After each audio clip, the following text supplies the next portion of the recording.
desde este momento, si estamos aquí es para aprender algo,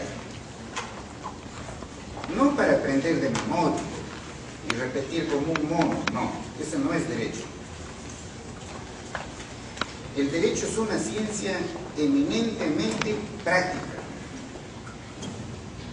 Lo que aquí se explica como lo que se explica en cualquier clase, en cualquier foro, en cualquier conferencia, mesa redonda, etc., ¿no? Lo que se explica en derecho es para aplicarlo allí en la realidad social.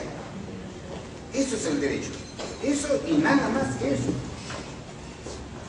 Por otro lado, el derecho es una ciencia eminentemente interpretativa. No hay derecho sin interpretación.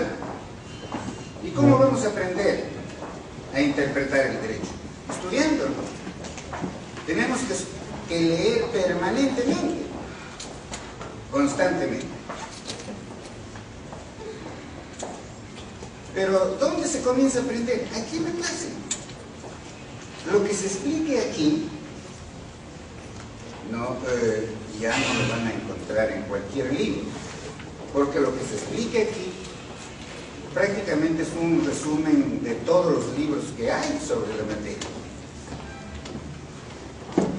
Estamos acostumbrados a irnos al salón de clase, a tomar un apunte y con eso dar un examen y luego que nos regalen el título. Consecuencia, el fracaso terrible de la educación en el país. ¿Y eso a qué da lugar? Da lugar a que el Poder Judicial esté descalificado. Ustedes saben, el Poder Judicial tiene una aceptación entre el 18 y el 17%, lo cual es sumamente grave. Y ustedes dirán, pero es el Poder Judicial, es el Ministerio Público. ¿Qué? ¿Y nosotros los abogados? ¿Acaso la administración de justicia depende solamente del fiscal o del juez? Depende del fiscal, depende del juez, depende del procurador, depende del abogado. Los descalificados somos todos. La comunidad no nos acepta. Porque hemos tomado esto de que el derecho es una cuestión, pues que bueno, ¿no? Nos regalan el título en la universidad. Esa costumbre que tenemos, no de buscar un sitio escondido para la clase, en el salón de clase deben estar a las ganadas, el sitio que está delante, para tener la comunicación inmediata con el docente. Pero si comienza a buscar un sitio escondido, no tiene condiciones para ser abogado o para ser abogado, no lo tiene. Nosotros tenemos que ser personas sencillas, personas humildes. Pero eso sí, donde nos toca intervenir, ahí estamos. Porque nosotros tenemos que resolver los problemas sociales. Nosotros tenemos que resolver los conflictos. Tenemos que resolver las incertidumbres. Hay problemas familiares, hay problemas con los bancos, se equivocaron los contadores, se equivocaron los economistas, se equivocaron los sociólogos. ¿Quién lo tiene que resolver? Si alguien hay aquí que trabaja en un banco, ustedes verán, se equivocó el contador, se equivocó el economista. ¿Qué dice el gerente? ¿Qué dice el directorio? Llamen al abogado, porque es el único que lo puede salvar. Es el único. Y para eso el profesional del derecho tiene que estar preparado. Y eso requiere esfuerzo. Ser estudiante universitario requiere de esfuerzo, requiere de sacrificio. No cualquiera puede ser un estudiante universitario, pero lo hemos entendido mal. Y todo el mundo ya no puede estudiar otra cosa. Bueno, dice, se va a derecho. No se estudia. Y luego, el daño para la sociedad. Miren, gran parte del fracaso de la administración de justicia es la corrupción. pero gran parte es la ignorancia. Como decían los hermanos Masón en Francia, fíjense ustedes, el torpe, el ignorante, es mucho más peligroso que el malvado. Y es así. Un juez que no conoce el derecho está allí cometiendo atrocidades, peor que el coimero, peor. Revisamos nuestra jurisprudencia y en todos los países vecinos nos ganan. Queremos esclarecer un tema, buscamos jurisprudencia de la Corte Suprema, no hay jurisprudencia, jurisprudencia dice y es una repetición de la norma. Entramos a Chile, a Ecuador, a Colombia y encontramos jurisprudencia. Y entonces uno se pregunta, ¿qué es lo que pasa en el Perú? Miren, jovencitos y colegas abogados, los que son abogados. Somos uno de los países más ignorantes del mundo. No porque yo lo diga, no. Lo dice el Fondo de Cultura Económica Mundial. Estamos al mismo nivel de Burundi, al mismo nivel de Sierra Leona. O sea, estamos al nivel de los países más atrasados de África. Eso es lo que somos.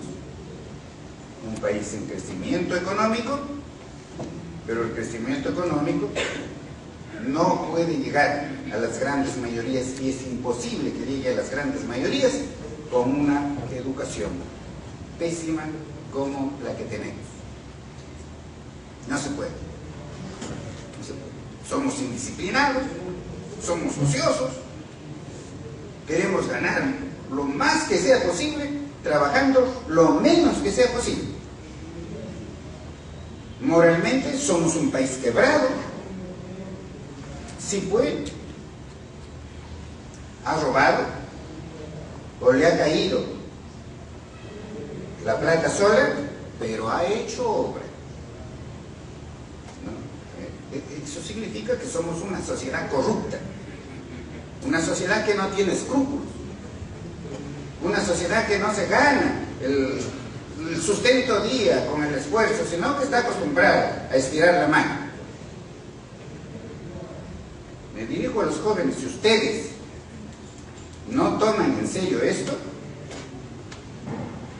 la vida no les va a sonreír, no les va a sonreír, no van a tener éxito, no van a tener con qué llevar un pan a la boca, no van a tener con qué atender la salud de su familia, menos de otorgarle techo a su familia, menos de recrear a su familia. Así les digo, por experiencia propia, solamente la educación de calidad nos va a dar, ¿no?, el derecho a acceder a la riqueza. Solamente si nos esforzamos. Si no, allí viviremos, como dicen muchísimos de nuestros colegas, miles de miles, estoy pateando latas. El vivo, el astuto, el muy despierto, ¿no? Desde chiquito, el colegio, la universidad, inteligentísimo él, pero está pateando latas. Está pateando latas. Entonces, tomen en serio esto. Está muy mal que desde el primer curso de Derecho le dicen, el derecho regula vida de relación social. Dice, el derecho regula vida. ¿Qué cosa regula el derecho? Vida de relación social. ¿Y qué cosa es la vida de relación social? Allí se queda plantado. No da para más. Allí se queda. ¿Qué quiere decir eso? Que se puede aprender de memoria en la universidad. Que no se puede escuchar la clase llevando su mente allí a la realidad social. El derecho regula vida de relación social.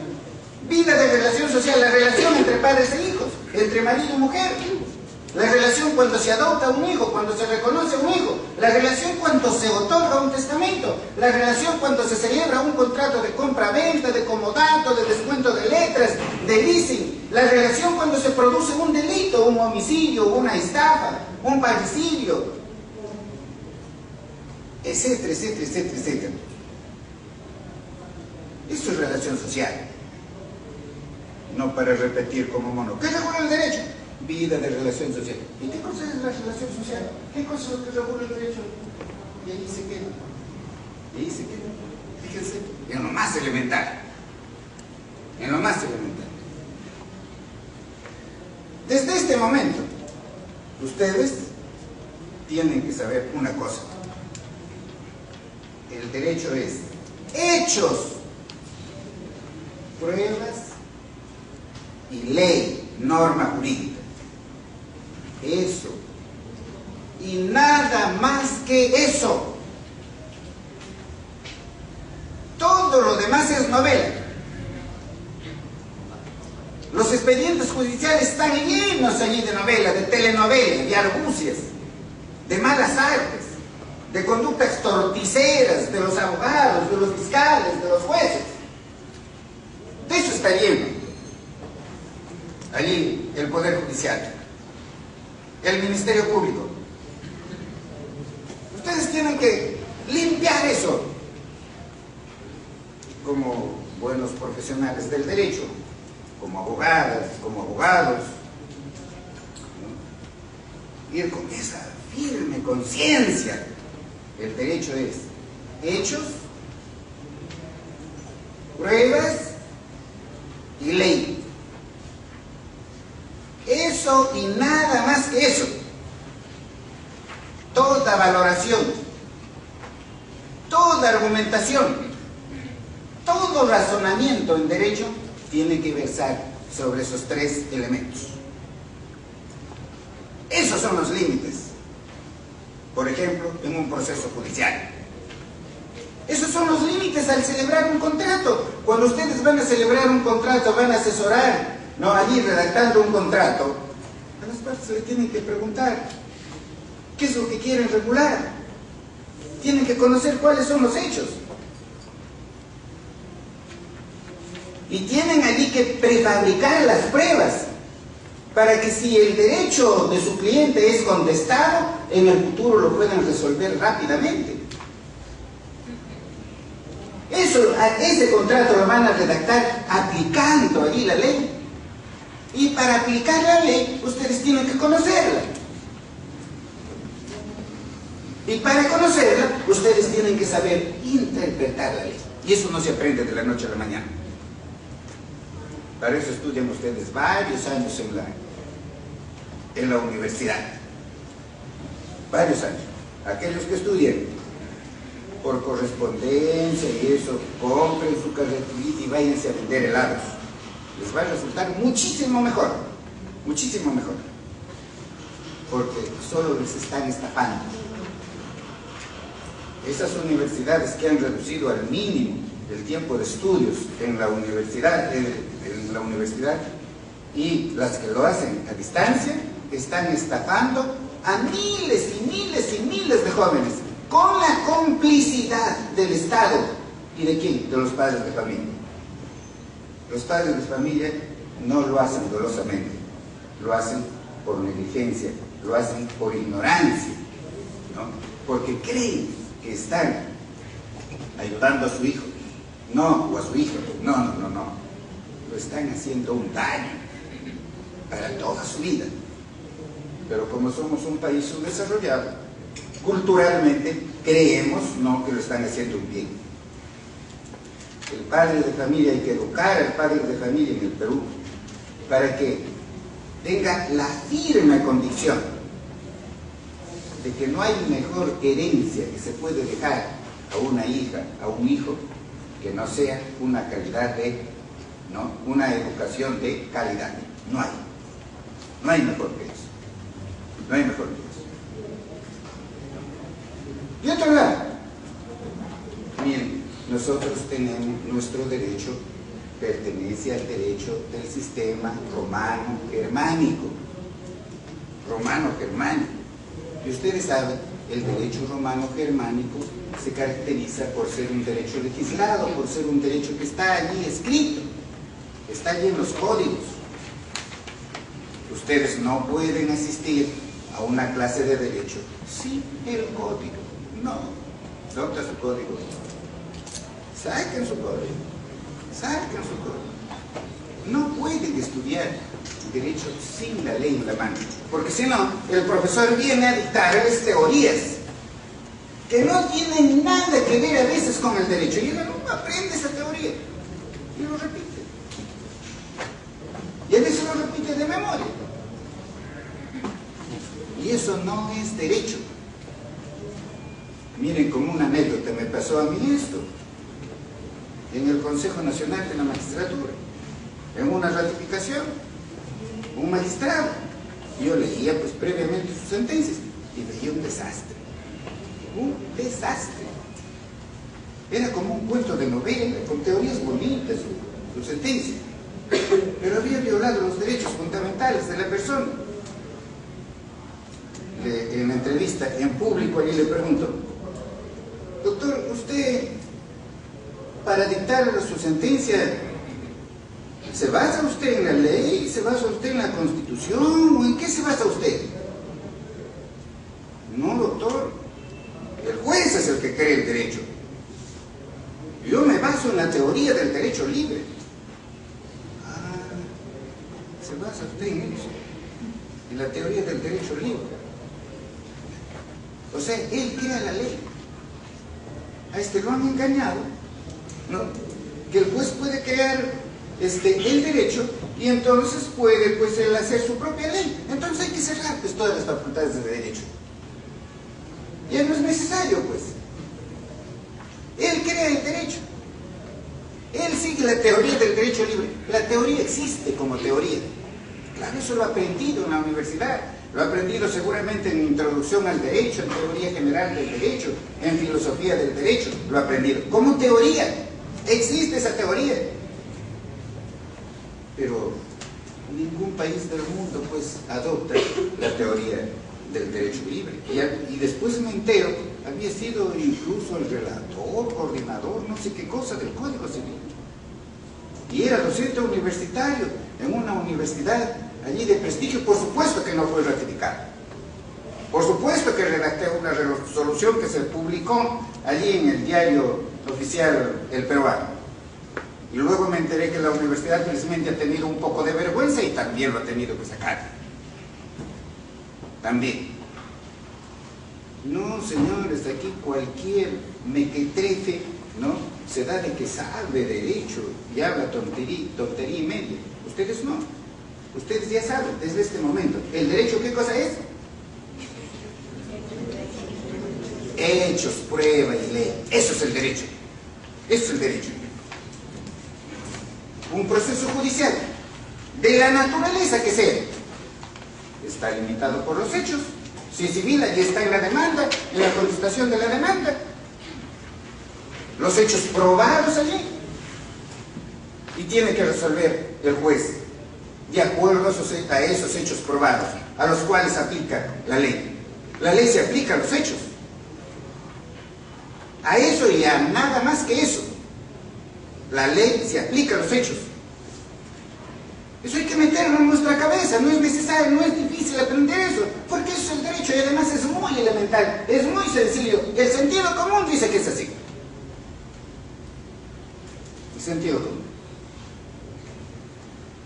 Entonces, todo el que ha estado presente, ¿no?, en esta clase, con saber eso, fíjense, eso tan elemental, se han colocado por encima de miles y miles de abogados en el Perú. Se han colocado por encima de los conocimientos del señor presidente de la Corte Suprema. Miren, cuando la Sala Penal Permanente expidió la sentencia de Barrios Altos, generó un escándalo. Y ciertos sectores reclamaron que esos magistrados lo sancionen. Incluso el Congreso de la República, ¿no?, congresistas allí dijeron que iban a investigar a estos señores. ¿Qué salió a decir? A un favor, apagamos los celulares porque yo también me había olvidado. Apagamos los celulares, no, es mala educación.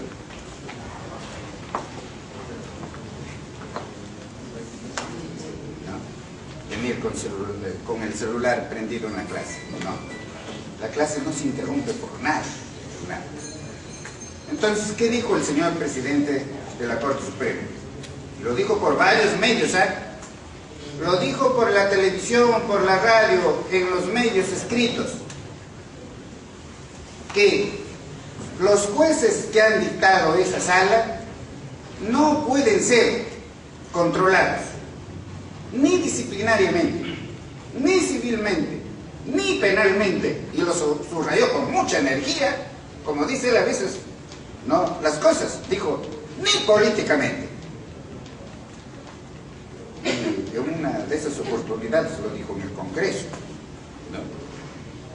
¿Y quién contestó frente a esa monstruosidad? ¿Quién dijo algo?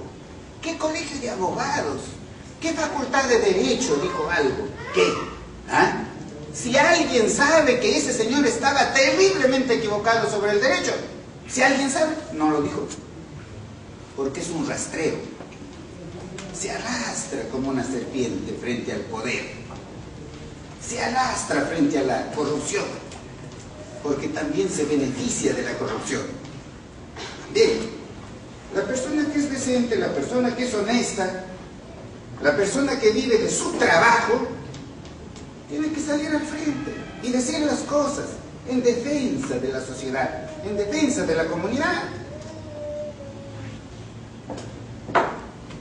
Solamente se requiere eso. No hubo alguien que le diga, señor, no es como usted dice que el derecho es pura ideología. No. El derecho son hechos, prueba y ley. El juez que no resuelve de acuerdo a los hechos probados y de acuerdo a la ley, incurre en responsabilidad civil. Por eso es que allí en el Código de Procedimientos Civiles hay todo un capítulo sobre la responsabilidad civil de los jueces. Incurre en responsabilidad disciplinaria. Lo regula eso la ley orgánica del Poder Judicial, lo regula la ley de carrera judicial. Incurre en delito de prevaricato, ¿no? Si es que ha prevaricado, por supuesto, está regulado allí en el Código Penal. Lo que pasa es que vivimos en un país corrupto y el delito de prevaricato es un delito virgen en el Perú, porque no se lo aplica. Y si se trata de magistrados del más alto nivel jerárquico, o sea, si se trata de magistrados de la Corte Suprema o de la Fiscalía Suprema, incurren en responsabilidad política. Lo dice el artículo 99 de la Constitución. Así tenemos que hablar, señores, en derecho. Con los hechos, con las pruebas y con la ley. Lo demás es cuento. Lo demás es cuento. El juez que no resuelve de acuerdo a los hechos probados, por supuesto que incurre en responsabilidad. El juez que viola la Constitución, que viola la ley, por supuesto que incurre en responsabilidad. El artículo 138 de la Constitución le dice que tiene que administrar justicia con estricta sujeción a la Constitución y a la ley. En un Estado de derecho, en un Estado civilizado, no hay autoridad, funcionario público, persona privada, ¿no?, cuyos poderes, cuyas facultades, cuyas atribuciones no tengan límites. Todo tiene límites. No hay poderes absolutos. En la Edad Media el señor feudal tenía poderes absolutos, o el rey tenía poderes absolutos. Él era la ley en el Estado de Derecho, ¿no? Al menos no debería ser. Pero en un país como nosotros, hay ciertos magistrados supremos que ellos están por encima de la Constitución, por encima de la ley. Ellos son la ley, ellos son la Constitución. No les pasa nada. Y no les pasa nada porque tenemos pues un Congreso como el que tenemos. Ojalá mañana ustedes vayan allí a ser congresistas, o si se recupere el Senado, a ser senadores, y en cuanto estos señores no resuelven conforme a los hechos, conforme a las pruebas y conforme a la ley, lo llaman Y barbaridad y media les va a contestar, lo envían a que se vaya a dar hierba a sus cuyes. Porque del derecho no va a vivir. No, no. Y eso les digo por experiencia propia. Yo he constatado ese hecho. Cuando he preguntado a un magistrado supremo que estaba fuera del Poder Judicial ya, entonces le digo, doctor, ¿y qué tal? ¿Cómo está usted ahora? ¿Qué está haciendo ahora? Doctor, estoy pateando la... O sea, estaba sin trabajo. Claro que yo le seguía la corriente, seguía compadeciéndome de él, pero entre mí decía, ¿y cómo llegaste a la Corte Suprema? Si eras magistrado supremo, se entiende que conoces el derecho y puedes vivir del derecho. Pero ese no puede vivir. Hay la mayoría de jueces supremos, si lo sacan, ¿ustedes creen que van a vivir del derecho? No, no. Van a estar pateando latas. Van a estar pateando latas. Bien, jóvenes. Pero así es el derecho. Y hay que estudiarlo todos los días. Todos los días. Ahora lo que vamos a hablar es sobre el acto jurídico, y el acto jurídico es una especie de hecho jurídico. Hechos. Estamos hablando que el derecho es hechos. Hechos. O sea, cualquier suceso, cualquier acontecimiento o falta de acontecimiento regulado por el derecho. O sea que el derecho le atribuye ciertos efectos jurídicos, ciertas consecuencias jurídicas. Nosotros vivimos en un mar inmenso de hechos. De esa inmensa cantidad de hechos, algunos son trascendentes para la vida de relación social, para que podamos vivir con paz, con orden, con tranquilidad, con libertad, con justicia. Son trascendentes. ¿Y cuáles son esos trascendentes? Esos trascendentes son los que son posibles de generar un conflicto o de crear una incertidumbre. Esos están regulados por el derecho. Esos y nada más que esos. O sea, el derecho regula hechos de la vida de relación social que son posibles de generar un conflicto o de crear una incertidumbre. El derecho no regula conducta humana individual, no regula nuestros sueños, nuestras pasiones, nuestras intenciones. El derecho no dice a qué hora debemos acostarnos a dormir, no dice, ¿no?, a qué hora debemos tomar los alimentos. El derecho no dice si debemos creer o no creer en Dios. No, no dice eso. ¿No? Si un joven invita a su novia a tomar un lunch en el restaurante X a las 3 de la tarde, se ha establecido ahí una relación jurídica. Ese es un hecho social. ¿No? Ella, hecha una Venus del Milo, está allí a las 3 en punto. El sinvergüenza no llega, son las 3, 3 y 10, 3 y cuarto, 3 y media. No llega este sinvergüenza, no llega. La pregunta es, ¿ella podrá irse y a patadas traerlo a la reunión? Ella podrá irse, no, al juez y que disponga el auxilio de la fuerza pública para que se le conduzca no, con el auxilio de la fuerza pública a la reunión.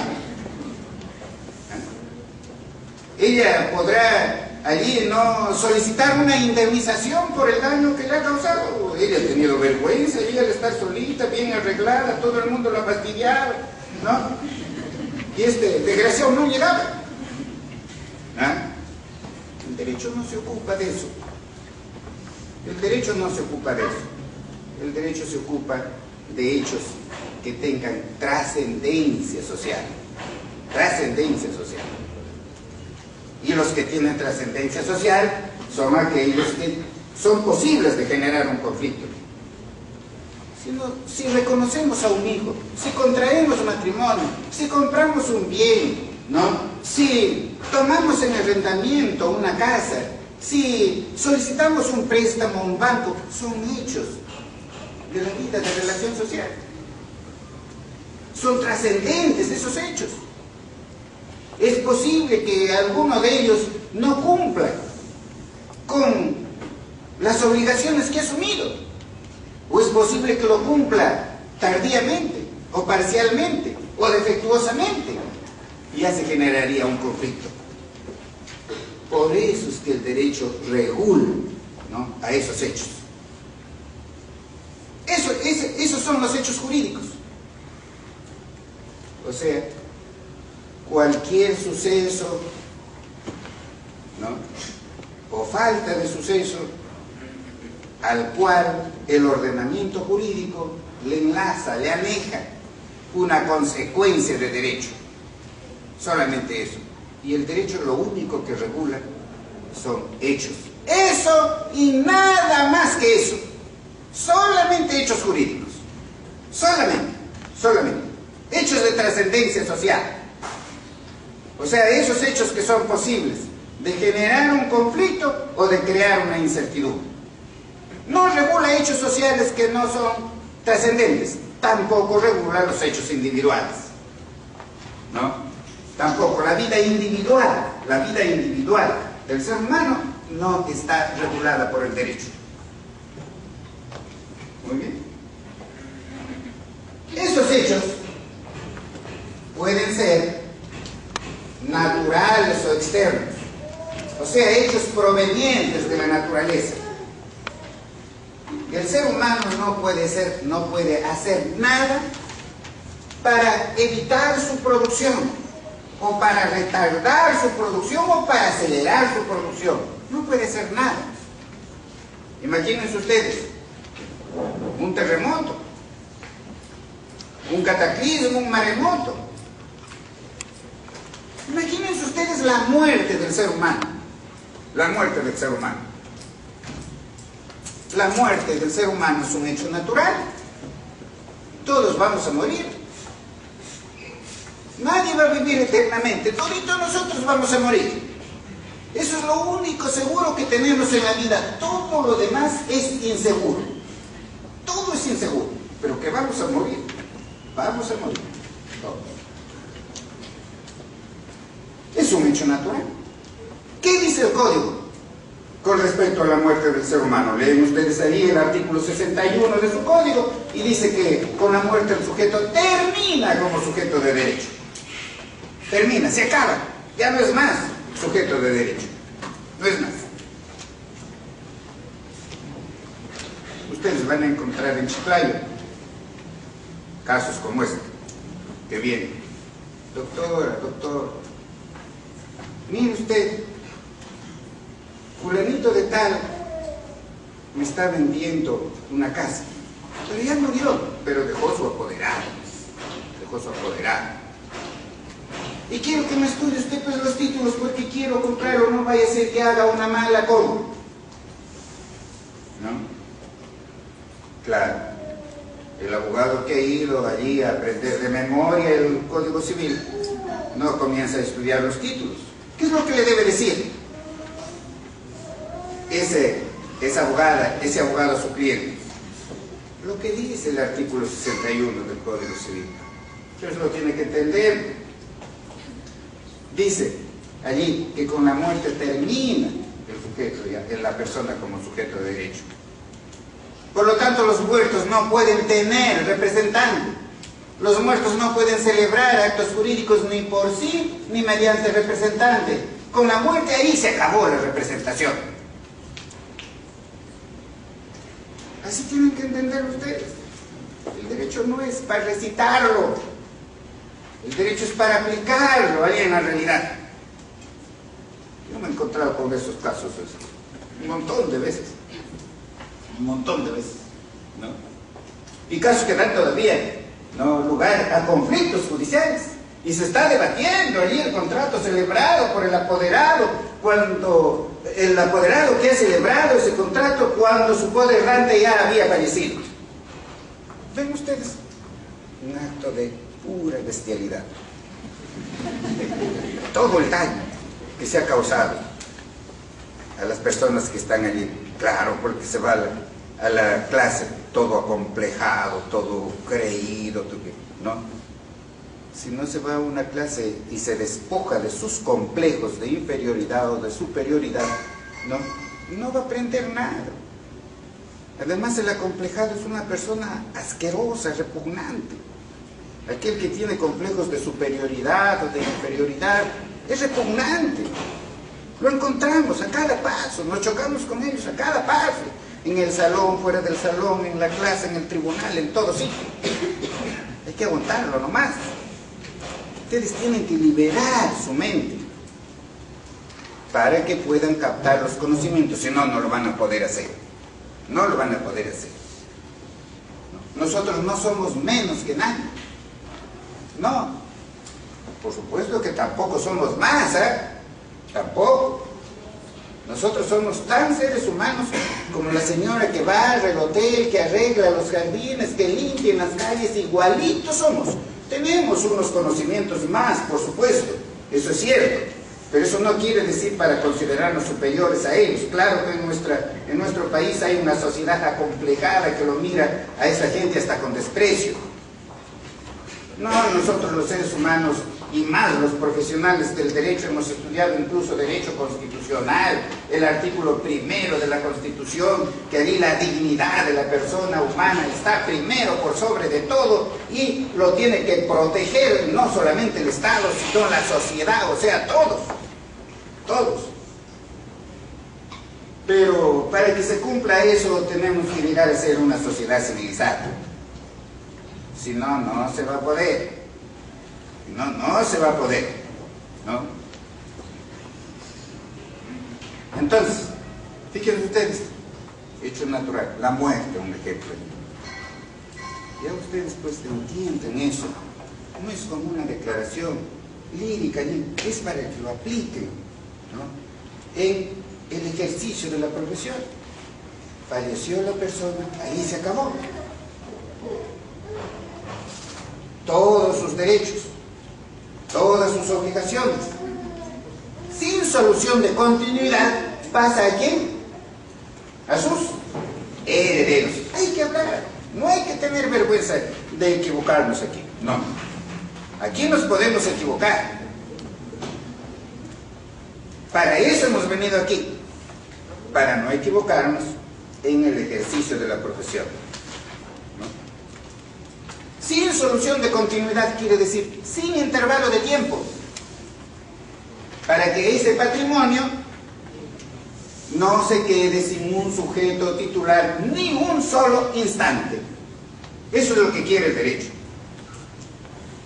Los derechos, las obligaciones del fallecido pasan inmediatamente a sus herederos. En el activo sin ningún límite, por más inmensa que sea la cantidad que deja como patrimonio. En el pasivo, solamente hasta donde alcance los bienes que ha dejado. Si deja una deuda por 100.000 y sus bienes alcanzan solamente a 50.000, los herederos están obligados a pagar solamente 50.000.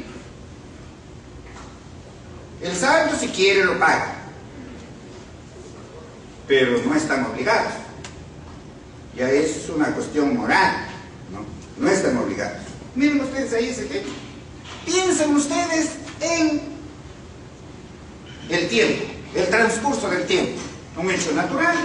¿Qué podemos hacer para detener el transcurso del tiempo? Nada. Ustedes están, la mayoría, jovencitos aquí. Rapidísimo les va a pasar el tiempo. Pues es que aprovechen. Rapidísimo les va a pasar el tiempo. Piensen ustedes en los contratos sujetos a plazo. Piensen ustedes en el matrimonio, piensen en los derechos reales. Piensen en los plazos de prescripción, en los plazos de caducidad. Miren ustedes la enorme trascendencia que tiene el tiempo en la vida de relación social del ser humano. O piensen ustedes en un terremoto con el cual se caen los edificios, se mueren las personas. Se produce el terremoto, se cae el edificio. Puede ser que ese edificio haya estado arrendado, se acabó el contrato de arrendamiento. El arrendador no está obligado a levantar un nuevo edificio para cumplir con sus arrendatarios. Puede ser que ese edificio haya estado hipotecado, se extinguió la hipoteca.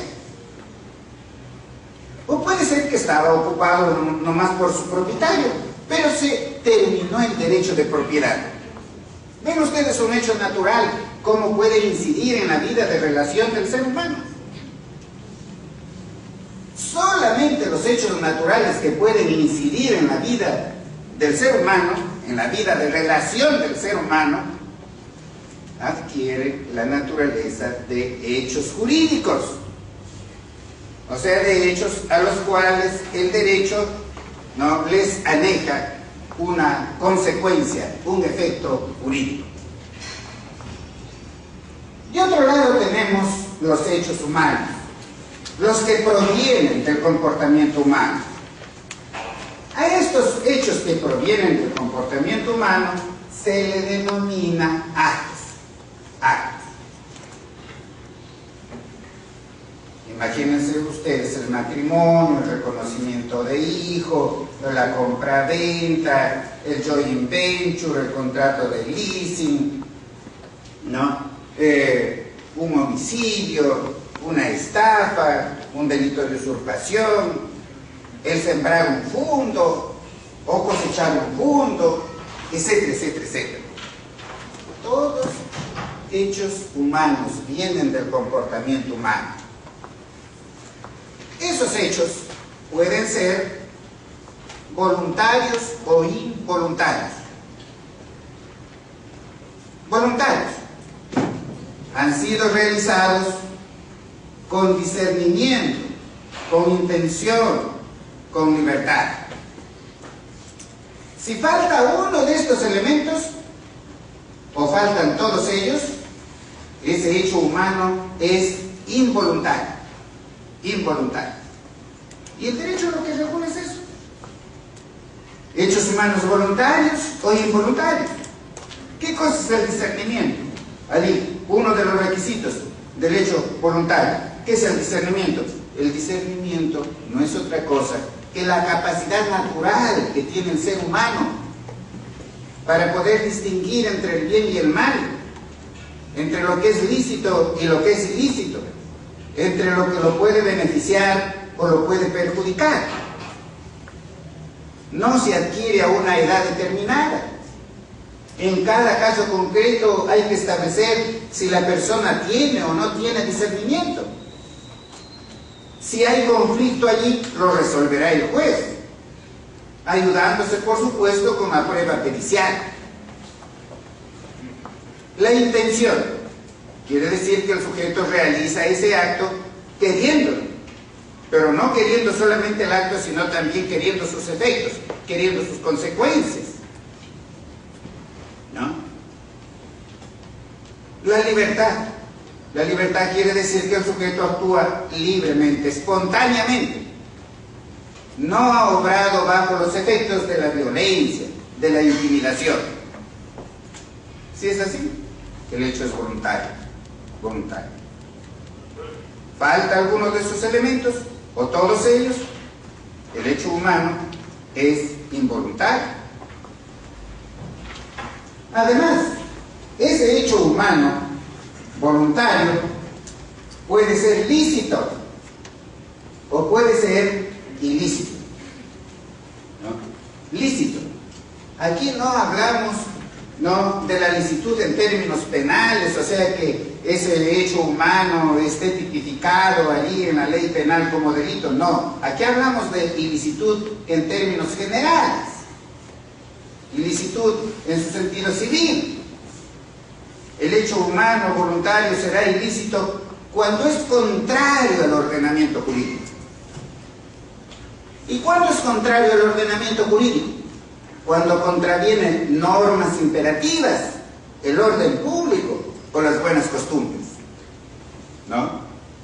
Tal es así que el artículo 5 del título preliminar del Código Civil dice que es nulo el acto jurídico. Allí dice contrario a normas que interesan al orden público, mal redactado, porque los que han redactado nuestro código también con tremendas contradicciones pero hay que interpretarlo, pues. No es lo mismo norma imperativa, orden público, buenas costumbres, son conceptos diferentes. Lo que ha debido decir ese código, como lo dice, por ejemplo, el código italiano, o como lo dice el título preliminar del Código Civil Español. Si ustedes quieren estudiar algo sobre el título preliminar, revisen el título preliminar del Código Civil Español. Para mí, el mejor título preliminar. Miren, los españoles se demoraron 15 años solamente para modificar el título preliminar de su código. Y allí dice con toda claridad que es nulo el acto jurídico, que es contrario a normas imperativas, al orden público, a las buenas costumbres. Todo acto no humano, voluntario, es lícito cuando no contraviene las normas imperativas, el orden público o las buenas costumbres. Si contraviene al ordenamiento jurídico, entonces ese acto es ilícito, ilícito, y el derecho lo sanciona por ilícito. No me tengan por malcriado, porque me voy a evitar el saco.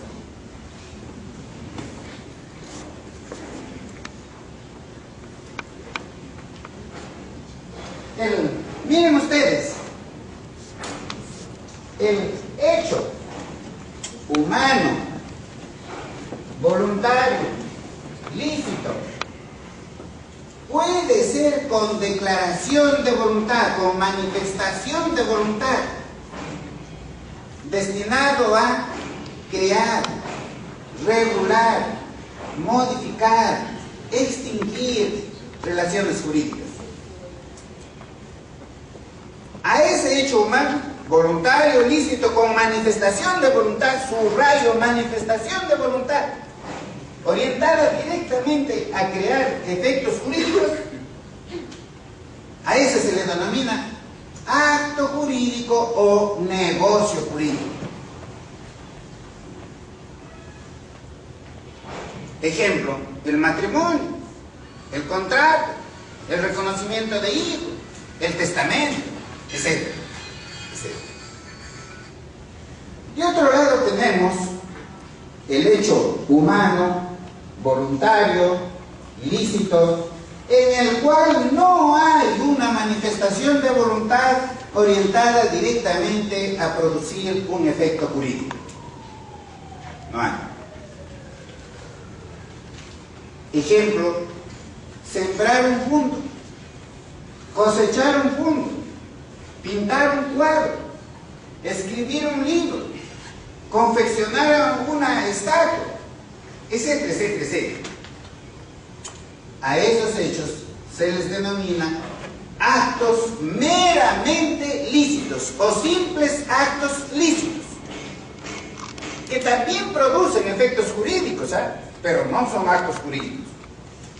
No son actos jurídicos porque falta la manifestación de voluntad orientada a crear, regular, modificar o extinguir relaciones jurídicas.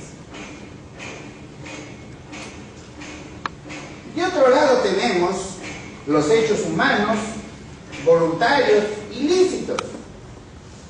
O sea, los que contravienen al ordenamiento jurídico. Pueden ser dolosos o pueden ser culposos. Dolosos han sido realizados intencionalmente. Ustedes tienen allí en su código, por ejemplo, el artículo 1321, que se refiere a la responsabilidad civil, ¿no?, contractual, por dolo o culpa. O tienen allí el artículo 1969, que se refiere a la responsabilidad civil extracontractual también cuando el sujeto ha actuado por dolo o culpa. Por dolo o culpa, ¿no? Bien. De otro lado tenemos el acto humano involuntario, que puede ser conforme con el derecho, o sea, no contraviene el derecho. Acto humano involuntario, conforme con el derecho. Un niño recién nacido, por ejemplo, recibe una herencia, ¿no? Al momento, ¿no?, en que nace, fallece su madre, por ejemplo. ¿Cuántas veces ocurre eso? El patrimonio que ella deja es para su hijo. Y ese es un hecho humano, que es conforme con el derecho. O recibe un legado. O un demente camina por las calles, por la avenida Balta, por allí en Chiclayo, camina desorientado y todo eso, no tiene vida cerebral, ¿no? Tiene una moneda que alguien lo regaló, se va, lo entrega allí, a él le entregan, no, un guachito, y luego gana la lotería. Eso es un acto, ¿no?, involuntario, conforme con el derecho. O puede ser contrario con el derecho, contraviene al derecho. Un loco camina por el campo, encuentra una represa, destruye la represa y produce una inundación. Un loco camina por las calles de Chiclayo, coge una piedra, lo dispara contra, ¿no?, la luna del automóvil, malogra el automóvil, le causa daños al conductor o lo mata al conductor. Es un acto que es contrario al derecho. Ustedes allí van a encontrar en la doctrina que a estos actos humanos involuntarios también se le clasifica como lícitos o ilícitos, pero eso ha conducido a que entiendan como que allí hay también una ilicitud penal, lo cual es un absurdo. Si un niño de 3 años coge el revólver de su padre, sale a la calle, dispara y mata a una persona, no podemos decir que ese niño es un delincuente. Si un loco hace el ejemplo que hemos dicho de tirar la pedrada y causa esos daños, no podemos decir que ese loco es un delincuente. No lo podemos llevar ante un tribunal, procesarlo en un tribunal, porque si ese tribunal comienza, ¿no?, a procesar a estas personas, el tribunal está más loco que loco. El derecho es sentido común. El derecho es sentido común, ¿no? Claro que ahí, si nos vamos al derecho penal, en el Perú tenemos un problema gravísimo. Los delitos que se cometen aquí en Chiclayo, los que se cometen en Trujillo, los que se cometen en Lima, por menores de 18 años. Ellos saben que penalmente son inimputables. Con el Congreso que tenemos, la sociedad está totalmente desprotegida frente a esa realidad, porque si tuviéramos un Congreso que tiene capacidad de reaccionar, ya habría modificado la ley, rebajando la imputabilidad penal de 18 a 15 años o 16 años. ¿Ustedes creen que, por ejemplo, el pueblo inglés va a decir, no, 18 años es inimputable? No, son personas normales, es un mundo civilizado. Nosotros estamos muy lejos de la civilización. Somos muy complicados para resolver nuestros problemas. Somos bastante duros de aprender. Aprendemos de memoria nomás. Y eso no es derecho. Miren ustedes todos esos hechos jurídicos, todos esos actos humanos. Tenemos, entre los actos humanos tenemos los voluntarios, los involuntarios, los lícitos, los ilícitos, los que son con una manifestación de voluntad destinada a producir efectos jurídicos, los en los que no hay una manifestación de voluntad destinada directamente a producir efectos jurídicos. Tenemos los actos dolosos, tenemos los actos culposos, tenemos los actos conformes con el derecho, tenemos los actos contrarios al derecho. Entonces, fíjense ustedes, allí, ustedes piensan allí, especialmente los que ya están terminando, y también mis colegas se darán cuenta, ¿no?, que allí está todo el Código Civil. Allí está todo el derecho privado. En algunos de esos lugares van a colocar las instituciones que hay en el ordenamiento jurídico privado, pero falta una partecita. Porque todos estos hechos humanos Si con estos hechos humanos, con todos estos, se ha causado daño, se genera la responsabilidad civil, que es el tema del día. Es el derecho de todos los días. Es el derecho en el cual en este momento en cualquier región del mundo están hablando sobre la responsabilidad civil por los daños. Porque en el mundo actual los daños se producen a cada instante, ya sea con actos lícitos o con actos ilícitos. Y aquí también ustedes van a llevar otro conocimiento que nunca más se van a olvidar, ¿no? El principio es elementalísimo. Todo aquel que con sus actos lícitos o ilícitos causa daño a otro está en la obligación de indemnizar. O mirándolo desde el punto de vista de la víctima, todo el que ha sufrido injustamente un daño tiene derecho a ser indemnizado. Así es que eso no se olviden ustedes. Ustedes tienen en el juzgado, en la fiscalía, en la oficina, allí un caso en el cual hay un daño, entonces ya ustedes tienen que pensar que allí hay responsabilidad civil. Estamos hablando de responsabilidad civil, o sea, de la indemnización del daño. No estamos hablando de responsabilidad penal. Puede haber responsabilidad penal, como no puede haber, ¿no? Por ejemplo, una persona está caminando por la calle, su enemigo viene detrás, ya lo encontró, lo estaba buscando, está detrás el enemigo, tiene un arma, ya lo está apuntando. Ahora dice, este me paga, lo destaco la cabeza ahora. Lo apunta muy bien. Dispara, sale el disparo. La bala apenas pasa, ¿no? Y le quema un peguito. ¿Habrá responsabilidad civil? ¿Habrá o no?